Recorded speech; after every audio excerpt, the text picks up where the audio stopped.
Okay, that was weird. Hey everyone, welcome to my channel, Books, Scars, and Furs.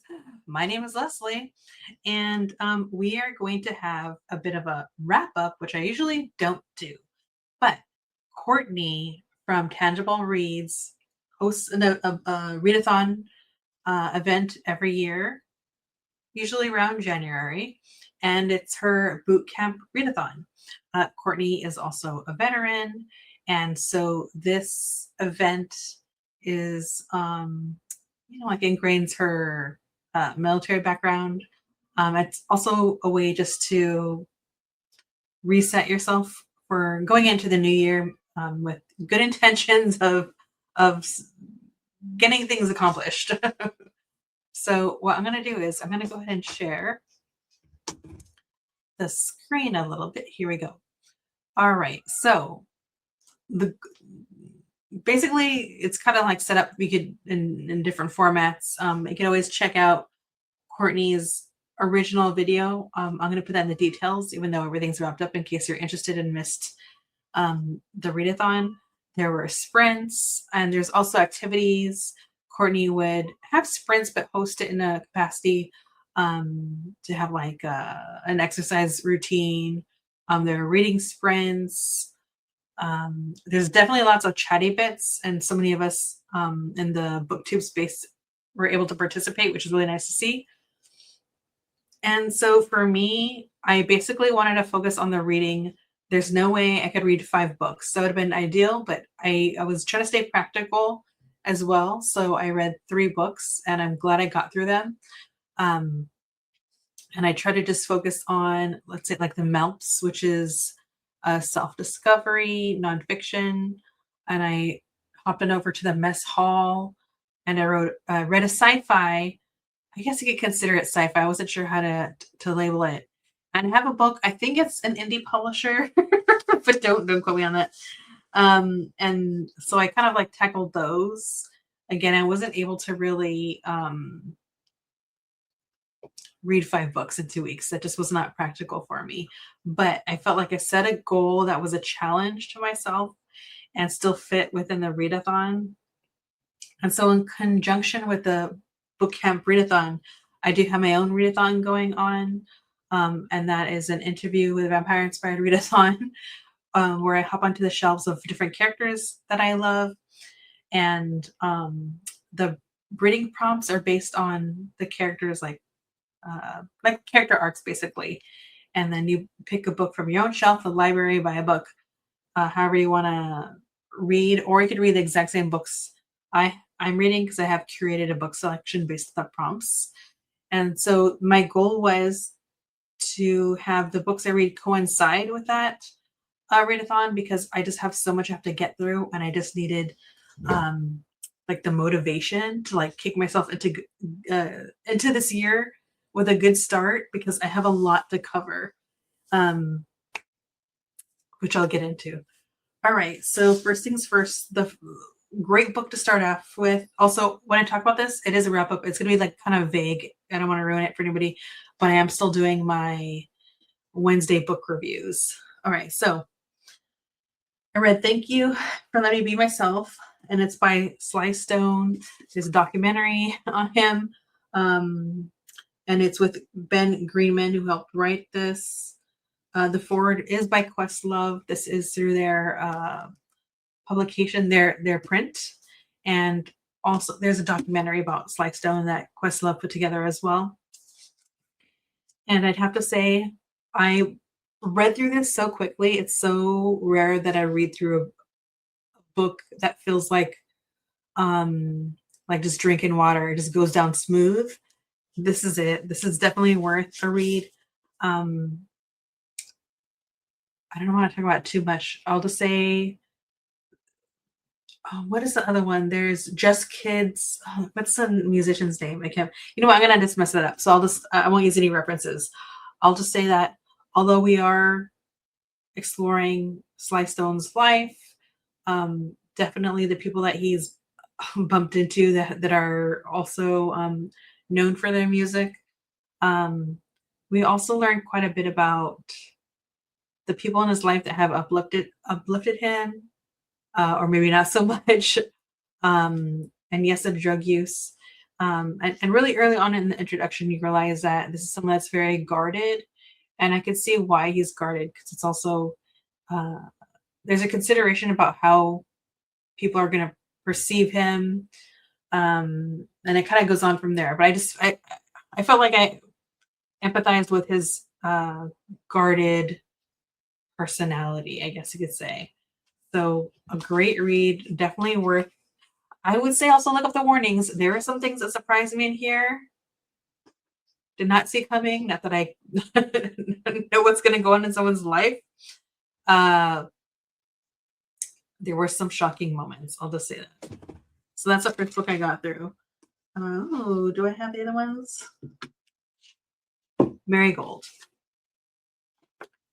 The Marigold, I wanted to read. This is like a part of the sci-fi prompt.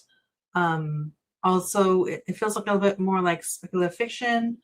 I also felt like in a way, this felt like, this isn't marketed this way, but I felt like this was a classic retelling in a way, kind of embedded in the story, which I'll discuss at length when I have a live discussion with Courtney from Tangible Reads later on this month. When are we? We're going to have our live show, I believe, on the 31st of this month. So look out for that. But that's also why I wanted to join this Boot Camp Readathon. I just needed the motivation because I have a lot to read, and I wanted for once to read ahead a book for a live discussion because I do feel like by the time I get to live discussions, I'm scrambling. I've definitely done that like last minute trying to come up with questions. Not for the lack of trying, but just bad time management. So this is basically also before I get into the book, if you also watch Margaret Pinard's channel and are part of her Climathon segment, she curates books all year long and reads about climate change and its effects, and all the way it impacts so many aspects of our lives. I did tell her this would be a great book to also read. I wasn't expecting that, but there's definitely a discussion about like the corporate entities and how they affect climate change. I'll say that. So how people are affected in everyday life. There's a conversation about gentrification. There's a lot going on in this book. And I would say I was pleasantly surprised, but it is dense. So I came off from reading a book that I zipped through, and then I went on to the Marigold, and it felt like it was just difficult for me to get through quickly because it's so dense. I still enjoyed the read. I'm glad I read this. There's a lot going on, but again, it's to me it felt very dense, and usually it's big giant brick books that like feel a bit daunting. This isn't that long. It's only 349 pages, and that's to me that's a lot, but it just felt like it took me a long time to get to the end. It took me a while to get to the end of the finish line for this one. Oh, excuse me. But I still feel like it's worth a reading, and there's so much to discuss. So I am excited to talk about this at the end of the month because I feel like there's just a lot to talk about. I'll just say that. And the last book, I can't believe I don't have it. I just I don't know where it went. I thought I grabbed it. So I also just finished Black Punk Now. That is a book that has my favorite author. And you know what? I can't believe I'm going to do this. I'm going to run. Am I going to run? I'm going to run and grab it. Hold on.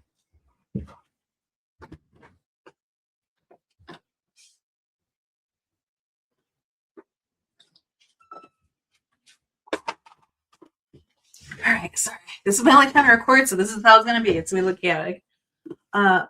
Black Punk Now. It's fiction, nonfiction, comics. So I guess this counts as an anthology. It's all these different writers contributing. There's interviews in here. There's just a discussion about punk music, the current state of affairs with punk, past, origins, that kind of conversation. There's also a conversation about, how should I say, like a community engagement, who's accepted, who's not, in the punk world. So there's definitely like a cultural zeitgeist conversation going on in here. There's so many punk artists that I just don't know about in general. So it was just and also that's, I feel like that's kind of a scene where so much of it is underground, to be honest. And so who knows if I'll ever be able to find some of these artists like in the digital world. I feel like I'm really making really showing my age, because I remember when maybe I was in my teens, there was like a couple of punk bands to listen to. Really, it was just an influence of my older sibling because they were listening to punk music. Um, there's definitely some punk bands, I won't say which ones, that were in the popular sphere that I was never into, that are still successful now, and they're just like not my cup of tea. So I think I was more interested in like maybe more the underground stuff. But with that, it's all about making the effort and digging in. And so I'm glad I read this because there's so many artists I don't know about that I will also be digging into. And so I'm pretty sure I said this in the TBR, but my favorite author does make a contribution, and that's Standing on the Verge, nonfiction by Hanif Abdurraqib. And the quote is, the first punk show I went to was Chemo Kids in Cincinnati back in 2001. And as you don't even have to know my review. You already know I loved what he had to say, as I always do. I'm trying to see if I could, sometimes I start reading stuff before I realize if I could say this out loud. I'll read you half of a paragraph on the first page. He writes, where do I start this? The songs that he loved were about thrashing up against something immovable, be it emotional or political, which seems to fit the bill of what I thought grief to be. But it was also, I think, because I fell into punk first, because I was fighting to be understood, frustrated by the world that didn't seem to want to understand me. That was one of the first wounds I carried, and punk was one of the first places that I felt that wound tended to. So in his work, he does talk quite a bit about grief. That's not the only subject. He is a cultural and music critic, as well as writes his own poetry. Anything this man contributes to, I'm buying the whole book. So get ready, because you will see another anthology of sorts with Hanif Abdurraqib as a contributor, for a different character. So with that said, those are the 3 books that I read. They're all worth picking up. I'm trying to be as vague as possible. I don't want to get into it too much. I will be discussing The Marigold with Courtney from Tangible Reads at the end of the month. This coming weekend, I'm going to be hopping over to Elaine's channel from Cobalt Dragon, and we are going to be discussing The Memory Police again, but it's a part 2, because this book was so complex. And so what she's going to focus on her channel in revisiting this book is the story within the story, because the main character is a writer. So we're going to discuss the book that the character develops throughout. We'll see. I'm so worried that I'm just going to be saying I don't know the whole time discussing this book with Elaine, because that's how I felt when we discussed this book the first time on my channel, when we were I think we were on Daniel Malloy's. Yeah, we're on Daniel Malloy's bookshelf for this one. Anyways, I hope that you enjoyed the Boot Camp Readathon as much as I did. I really felt like I accomplished what I set out to. And I love spending time with everyone else. I don't always get a chance to hop on in the chat as much with other sprints because of the nature of my job right now. But this was an absolute delight, and I'm so glad that I agreed to be one of the many co-hosts contributing to the Boot Camp Readathon.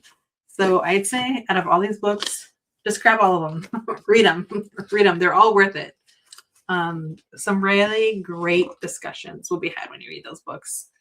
Thank you for watching this. If you are, it was a little bit more chaotic than usual. I'm just trying to squeeze this in. So just remember, life is chaos. Be kind to yourself, be kind to others, and read more books. Bye.